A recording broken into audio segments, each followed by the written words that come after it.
ফেসবুকে কাজ করি, কিন্তু ফেসবুক বলেছে লো কোয়ালিটি কন্টেন্ট চলবে না। এখন আমি যদি লো কোয়ালিটি কন্টেন্ট না দেই, তাহলে আপনার পেজে যে লো কোয়ালিটি বা আপনার প্রোফাইলে যে লো কোয়ালিটি পোস্টগুলো আসতেছে, সেগুলো আপনি বন্ধ করবেন কিভাবে? আপনি ধরেন আপনি হাই কোয়ালিটি কন্টেন্ট দিচ্ছেন, তো আপনারও তো হাই কোয়ালিটি কন্টেন্ট দেখার দরকার আছে আপনার ফিডের মধ্যে। যে আপনার সামনে যারা আপনার বন্ধু আছে, তাদেরও তো হাই কোয়ালিটি কন্টেন্ট আপনি দেখবেন তাদের জন্য।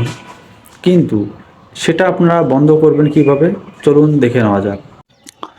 বন্ধুরা, হাই কোয়ালিটি বা লো কোয়ালিটি কন্টেন্ট আপনার অ্যাকাউন্ট থেকে সরাবেন কীভাবে?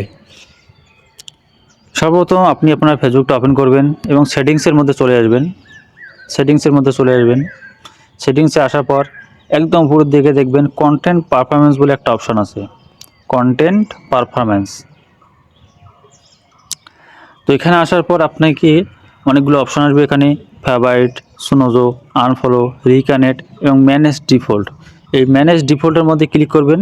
ম্যানেজ ডিফল্টের মধ্যে ক্লিক করার পর দেখবেন এখানে আপনার আগে থেকেই এই অপশানটা থাকবে, শো মোর অপশানটা থাকবে।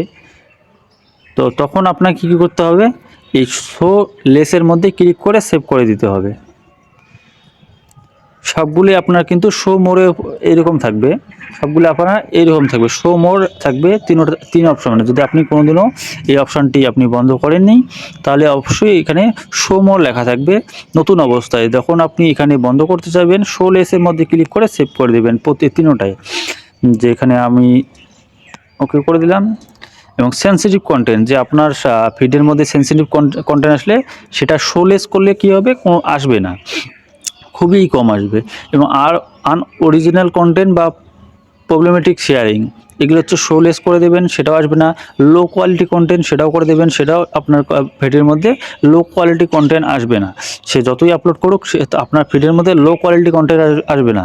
তো লো কোয়ালিটি কন্টেন্ট না আসলে হাই কোয়ালিটি কন্টেন্ট যখন আসবে, আপনিও যে ফেসবুকে পোস্ট করতেছেন, সে আপনার পোস্টগুলো হচ্ছে মানুষের কাছে হচ্ছে পৌঁছবে বেশি বেশি করে, এবং আপনার বেশি বেশি করে লাইক আসবে, এবং আপনার যে রিল ভিডিও পোস্ট করতেছেন সেটার মধ্যে আপনার বেশি বেশি এঙ্গেজমেন্ট এবং লাইক পাবেন।